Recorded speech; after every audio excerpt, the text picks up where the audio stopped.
سيدنا ومولانا محمد صلی اللہ علیہ وآلہ وسلم رسوله النبي الكريم الأمين المكين الحليم الرؤوف الرحيم أما بعد فأعوذ بالله من الشيطان الرجيم بسم الله الرحمن الرحيم قل لا أسألكم عليه أجرا إلا المودة في القربى صدق الله مولانا عظيم إن الله وملائكته يصلون على النبي یا ایھا الذین آمنوا صلوا علیہ وسلموا تسلیما. ذوق و شوق کے ساتھ تمام احباب درود پاک کا نذرانہ پیش کر لیجیے. کوئی لفظ خاموش نہ رہے. مل کر الصلاۃ والسلام علیک یا سیدی یا رسول اللہ وعلی آلک واصحابک یا سیدی یا حبیب اللہ. الصلاۃ والسلام علیک یا سیدی یا نور اللہ وعلى آلك واصحابك يا سيدي يا محمد رسول اللہ صلی اللہ علیہ وآلہ وسلم. سب سے پہلے اللہ تبارک و تعالیٰ کروڑ حمد و شکر، لاکھوں اربہا درود و سلام کا نذرانہ نبی آخر زمان تاجدار دو جہاں سرور کون و مکان منبع کائنات جناب حضرت محمد مصطفیٰ صلی اللہ علیہ وآلہ وسلم کی ذات مبارکہ پر سیدی و مرشدی و سندی و مولائی و جسم مطہرہ و راحت قلبہ میرے تاباں بدر ملت جگر گوش بطول زہرہ آل نبی اولاد علی مرکزی سجادہ نشین مرکزی دربار عالیہ غوثیہ بابا جی ٹوپی والی چند پیر سرکار رحمت اللہ تعالی علیہ کھیپڑا والا شریف الحاج پیر سید غلام دستگیر شاہ صاحب بخاری قادری دامت برکاتہم عالیہ، آپ اس محفل پاک کی صدارت فرما رہی. سب سے پہلے اہل خانہ جناب محترم عزت مآب پیر نذیر صاحب، پیر رشید صاحب اور وابستگان سے اظہار تعزیت کرتا ہوں اور دعا کرتا ہوں اللہ تبارک و تعالی آج کی اس محفل پاک کے صدقہ سے ہمارے بھائی کے درجات بلند فرمائے اور ان کی قبر کو بقع نور بنا کر جنت کی کیاری میں کیاری بنائے. اور دعا ہے اللہ تبارک و تعالی میری زبان پر کلمۃ الحق جاری کرے. حضرات، یہ حقیقت ہے، یہ مسلمہ حقیقت ہے کہ ہر ذی روح انسان نے موت کا ذائقہ ضرور چکھنا. کل نفس ذائقۃ الموت، ہر ذی روح انسان نے موت کا ذائقہ ضرور چکھنا ہے. یہ ایسا ڈنگ ہے جس سے ہر کوئی ڈسا جائے گا، چاہے امیر ہو، غریب ہو، ادنا ہو، اعلیٰ ہو، ارفع ہو، سب نے اس ڈنگ سے ڈسا جانا ہے.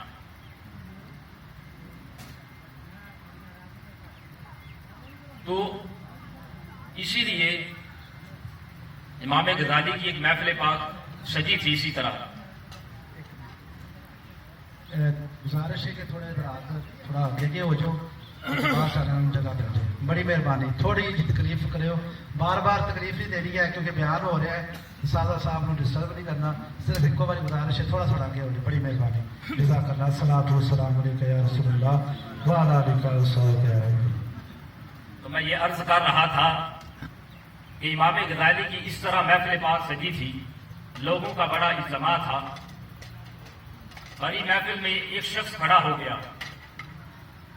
امام غزالی نے جب یہ ارشاد فرمایا کہ جب بندہ اس دنیا سے چلا جاتا ہے وہ جانے والے کو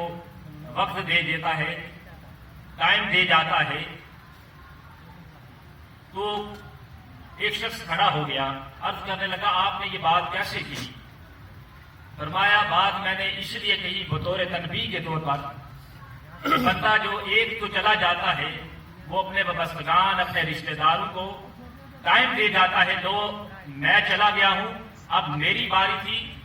میرا وقت پورا ہو گیا، میں چلا گیا، اب تمہاری بھی باری ہے. تم نے بھی میرے پیچھے آنا ہے۔ بطور تنبیہ فرمایا کہ میں نے یہ کہا کہ بندہ جو ہے جو اس دنیا سے چلا جاتا ہے وہ اپنے پیچھے اپنے وابستگان اپنے رشتہ داروں کو ٹائم دے جاتا ہے کہ تمہارا بھی یہی حشر ہونا ہے۔ بابا فرید کہتے ہیں کوئی بان گیا رونق پکھیاں دی، کوئی چھڑ کے شیش محل چلیا،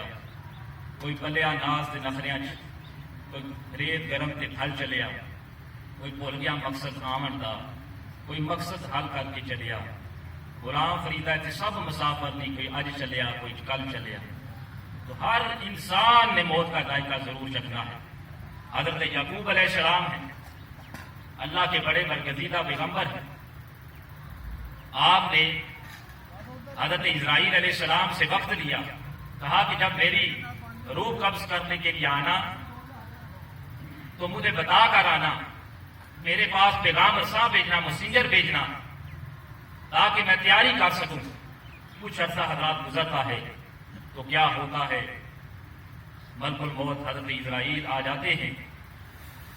تو حضرت یعقوب کہتے ہیں کہ تو نے تو میرے پاس پیغام رساں بھیجنا تھا، تو نے مجھے کنوے کرنا تھا، تو ایسے ہی آ گیا۔ فرمایا اپنی ریش مبارک پر ہاتھ تو پھیریے، ایک بال سفید نظر آیا، فرمایا یہ میرا پیغام رساں ہے۔ تو جب انسان کے بال سفید ہو جائیں، کمر ٹیڑھی ہو جائے، زبان بولنے سے قاصر ہو جائے، سمجھ لیجیے موت کا وقت قریب ہے۔ اسی طرح حضرت عمر فاروق رضی اللہ تعالیٰ آپ کی مجلس لگی تو ایک شخص وہ کھڑا ہو گیا، پوچھا عمر، کہا کہ عمر موت کو نہیں بھولنا۔ حضرت عمر نے کہا کہ اگر تم روزانہ آ جایا کرو نا اور مجھے یہ بات بار بار یاد کرایا کرو کہ عمر موت کو نہیں بھولنا، تو میں تمہاری تنخواہ بھی مقرر کر دیتا ہوں، تمہیں میں مہینے ایک منتھلی پیمنٹ بھی دوں گا، تمہیں میں ملازمت بھی دیتا ہوں کہ تمہارا کام یہی ہے کہ تم نے آ کر مجھے بس یہی ایک فکر آگاہ کرنا ہے، ایک لفظ یہ جملہ یاد کرانا ہے کہ عمر موت کو نہیں بھولنا۔ وہ بندہ روزانہ آ جاتا، اس طرح مہینہ گزر گیا۔ حضرت عمر فاروق نے اس کو پیمنٹ بھی دی اور ایک مہینہ مشارہ بھی ادا کیا، فرمایا اب نہ آنا۔ وہ شخص کہنے لگا کیا عمر اب میری جگہ کوئی دوسرا بندہ ہائر کر لیا ہے؟ فرمایا نہیں۔ اپنی ریش مبارک پر ہاتھ پھیرا، بال سفید نظر آئے، فرمایا کہ اب مجھے پتا چل گیا ہے کہ میرا وقت بھی قریب ہے۔ جب انسان کے بال سفید ہو جائیں، کمر ٹیڑھی ہو جائے، زبان جو ہے بولنے سے قاصر ہو، موت کا وقت قریب ہے۔ موت تو اتنی قریب ہے جس طرح یہ نمازیں ہیں، فجر، ظہر، عصر، مغرب، عشاء، کسی کا ٹائم فجر تک پہنچ جائے، کسی کا ظہر تک، کسی کا عصر، کسی کا مغرب اور کسی کی عشاء۔ اور موت تو اتنی قریب ہے کہ انسان ایک طرف سلام پھیرتا ہے، دوسری طرف پھیرنے کا اس کو پتہ ہی نہیں کہ پھیرنا ہے کہ نہیں پھیرنا کہ موت آ جائے۔ تو اس لیے وہ رب بڑا قریب ہے۔ یا ایھا الانسان ما غرک بربک الکریم، وہ تو کہتا ہے بھولے ہوئے بھٹکے ہوئے انسان آ جا میری دہلیز پر، آ جا میری چوکھٹ پر، آج بھی میرا در کھلا ہے، تو آج تو صحیح، اگر تیرے جتنے بھی گناہ ہوں گے میں سارے گناہوں کو معاف فرما دوں گا، تو میرا ذکر تو کر صحیح، میں پھر تمہارا ذکر کروں گا۔ اذکرونی اذکرکم، تم میرا ذکر کرو میں تمہارا ذکر کروں گا۔ اور حضرات اس لیے ہوش کے ناخن لیجیے، آج ہمارے بھائی کا وقت آیا، کل ہمارا بھی وقت آ سکتا ہے، اس لیے فکر آخرت کیجیے۔ یہ دنیا جو ہے عارضی ہے اور اس میں جو ہے اس طرح رہیے کہ جیسے ایک کشتی دریا میں چل رہی ہوتی ہے، دریا کے اندر کشتی جب چل رہی ہوتی ہے، اگر اس میں ہول ہو جائے، سوراخ ہو جائے تو وہ کشتی نیچے ڈوب جاتی ہے۔ دنیا کے اندر اس طرح رہیے، دنیا کے اندر ڈوبے نہ، بلکہ کشتی کی طرح دریا کے اندر جو چلتی ہے، بس چلتی جائے، تھوڑی سی دنیا رکھے، زیادہ فکر آخرت رکھے، وہی ہماری منزل ہے، وہی ہمارا ٹھکانہ ہے۔ حضرت امام حسین علیہ السلام جو میں نے آیت کریمہ شروع میں عرض کی،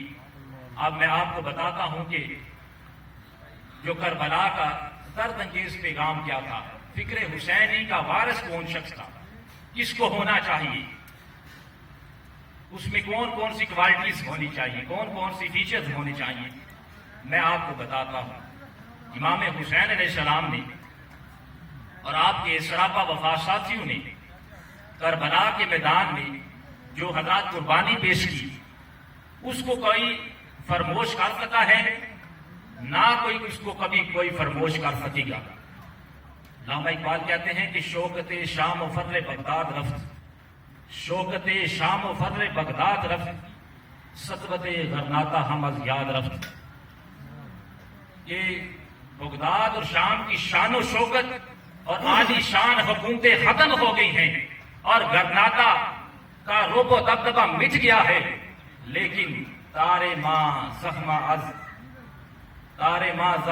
لرزہ ہنوز، تارے ماں زخماش لرزہ ہنوز، تازہ از تکبیر او ایماں ہنوز۔ کہ جو حضرت امام حسین علیہ السلام نے کربلا کے میدان میں جو زخم آپ نے پیش کیے ہیں اس کی وجہ سے آج بھی ہماری زندگی کے تار لرز رہے ہیں، اور آپ نے کربلا کے ریگزار میں جو تکبیر بلند کی ہے اس تکبیر کی وجہ سے، اس آواز کی وجہ سے آج بھی ہمارے ایمان زندہ ہو رہے ہیں۔ حضرات، اگر کربلا کے میدان کی جانب دیکھا جائے تو یہ محض دو شخصیات کی لڑائی نہیں بلکہ یہ دو کرداروں کا تعین ہے۔ میرے ذہن میں حضرت امام حسین علیہ السلام کا جملہ بار بار وہ ہسٹورک ورڈ جو آپ نے فرمایا وہ آ رہا ہے، جب آپ سے مدینہ میں پہلی مرتبہ مطالبہ بیعت کے لیے کہا گیا تو آپ نے فرمایا تریحی جملہ، فرمایا مجھ جیسا شخص یزید جیسے شخص کی بیعت نہیں کر سکتا، اور آپ نے دو کردار وعدہ کر دیے، ایک حسینی کردار ہے اور ایک یزیدی کردار ہے۔ آپ نے فرمایا حسینی کردار کا حامل شخص اور حسینی جذبات سے راستہ شخص اور فکر حسینی رکھنے والا شخص کبھی یزید کے سامنے نہیں جھک سکتا، یزیدیت کے سامنے ساتھ نہیں جھکا سکتا، اور جھکائے بھی کیسے؟ علامہ اقبال فرماتے ہیں کہ ہر کے پہما بہول موجود بس، ہر کے پہما بہول موجود بس، گردنش از بندے ہر معبود رست۔ فرمایا کہ جس شخص کا تعلق اللہ تعالیٰ سے استوار ہو جائے، اللہ تعالیٰ سے جڑ جائے، وہ بندہ پکا توحیدی ہو، توحید پر یقین کامل رکھنے والا ہو، وہ کسی باطل معبود کے سامنے اس کی گردن نہیں جھک سکتی، وہ ہر باطل ظالم جابر کے سامنے اپنی گردن جو اس کی نہیں جھک سکتی۔ اس لیے علامہ اقبال فرماتے ہیں اس لیے کہ ما صلی اللہ اس کی ما صلی اللہ را مسلمان بندہ نیست، ما صلی اللہ را مسلمان بندہ نیست، پیشے فرونے سرنش افغندہ نیست۔ فرمایا کہ مسلمان صرف اللہ کا بندہ ہوتا ہے، اللہ کے علاوہ وہ کسی کا غلام نہیں ہوتا، وہ کسی فرعون، نمرود، حامان، ظالم جابر، یزیدیت کے سامنے اس کی گردن کبھی نہیں جھک سکتی۔ حضرات، اگر کربلا کے میدان میں چلے جائیں اور دیکھیں تو یہ پتہ چلتا ہے کہ یہ عشق اور عقل حفظ پرور کی جنگ لگتی ہے۔ ایک طرف عشق کھڑا ہے حضرت امام حسین علیہ السلام کی صورت میں، دوسری جانب جو ہے عقل حفظ پرور کی صورت میں یزید ہے، جس نے دولت اور اقتدار کے نشے کی ہوس میں معاذ اللہ خاندان نبوت کے عظمت و شان کو اور کمال کو نظر انداز کیا اور بے باک ہو گیا۔ دوسری طرف عشق ہے جو حضرت امام حسین علیہ السلام کو حوصلہ دیتا ہے، اور جنہوں نے ساری عمر ایک موقف، ایک اصول اپنایا، ایک اصول پر ڈٹے رہے، وہ اصول یہ تھا کہ یزیدیت کے سامنے ساتھ نہیں جھکانا، نہریت کے سامنے ساتھ نہیں جھکانا، یزیدیت کے نیگیٹو کردار کی آپ نے نفی کی، اور یزیدیت کے نیگیٹو اور منفی کردار کی نفی کرتے ہوئے آپ نے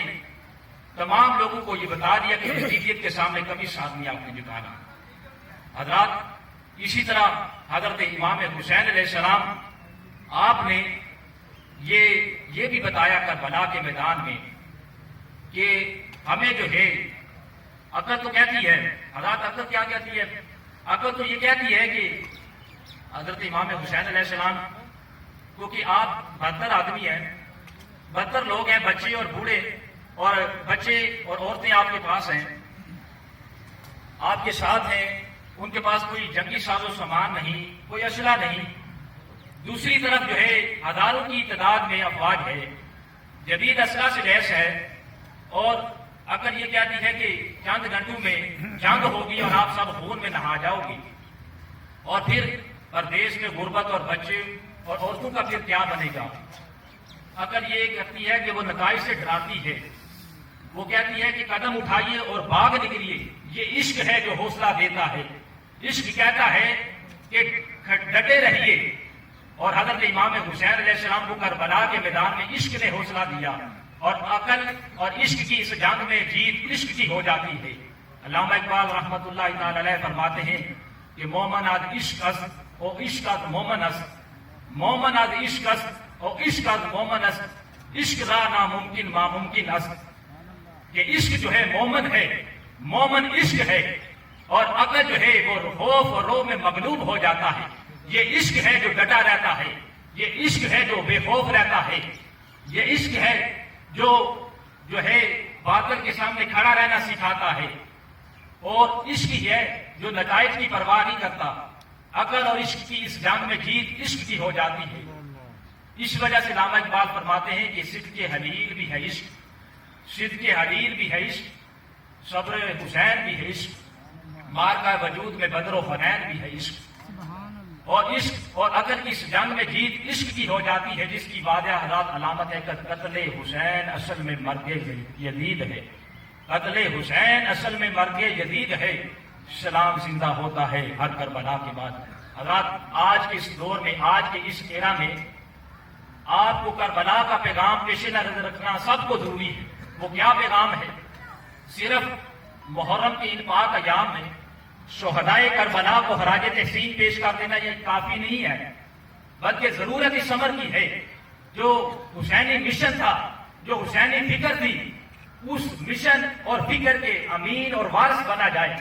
اس مشن اور فکر کو جو ہے پایا تکمیل تک پہنچانے کے لیے سرگرداں ہوا جائے۔ علامہ اقبال فرماتے ہیں کہ ریگ عراق منتظر کشت حجاز تشنہ کام، ریگ عراق منتظر کشت حجاز تشنہ کام، خون حسین باز دے کوفہ شام ہے شراب، کہ عراقی، علامہ اقبال فرماتے ہیں عراق کی سرزمین منتظر ہے، اور حجاز یعنی مکہ اور مدینہ کی کھیتیاں پیاسی ہیں، اور کوفہ اور شام جو ہے وہ پکار رہے ہیں۔ میں اس میں تھوڑا اضافہ کروں گا، میں یہ کہوں گا کہ فلسطین، کشمیر اور دنیا بھر کے مظلوم مسلمان یہ چیخ رہے ہیں کہ آج بھی خون حسین کی ضرورت ہے۔ مطلب یہ ہے کہ اس حسینی فکر کے علم بردار کی آج ضرورت ہے، جس میں جو ہے وہ کسی کے سامنے گردن نہ جھکائے اور دشمن کے خلاف برسرے پیکار رہے، مسلمانوں کی عزت کا دفاع کرے، اسلام کے غلبے کے لیے کام کرے۔ آج اس حقیقی فکر حسینی کے علم بردار کی ضرورت ہے۔ اسی طرح حضرات آپ نے فرمایا ہے کہ قافلہ حجاز میں ایک حسین بھی نہیں، قافلہ حجاز میں ایک حسین بھی نہیں، اگرچہ تابدار ہیں بھی گیس ہوئے دجلہ و فرات۔ میں یہ بڑے دکھ سے، بڑے درد سے آپ یہ بات کرنے لگا ہوں کہ دشمن اسلام ہمیں یہ بغیر کسی سوچ کے، بغیر کسی فرقے کے، بغیر کسی مسلک کے وہ کیا کر رہے ہیں، ہمیں جو ہے وہ آپس میں جو ہے علیحدہ کر رہے ہیں۔ خون بہایا جا رہا ہے، مسلمانوں کا بہایا جا رہا ہے، عزتیں لوٹی جا رہی ہیں، مسلمانوں کی عورتوں کی لوٹی جا رہی ہیں۔ اس وقت ضرورت اس امر کی ہے کہ امت جو ہے فرقہ واریت سے بالا تر ہو کر کام کرے اور امت کے لیے کام کرے۔ اور سب کربلا کا پیغام یہ ہے، آخر میں جو وائنڈ اپ کرتا ہوں، کربلا کا یہ پیغام یہ ہے کہ امت کے لیے کام کیا جائے، اسلام کے لیے کام کیا جائے، اور آئیں سب مل کر ہم صبر کے ساتھ، احترام کے ساتھ فکر حسینی کو بنائیں، جو حسینی مشن تھا اس کے وارث اور امیر بنے، اور ہر بدی کے خلاف برسرے پیکار رہیں،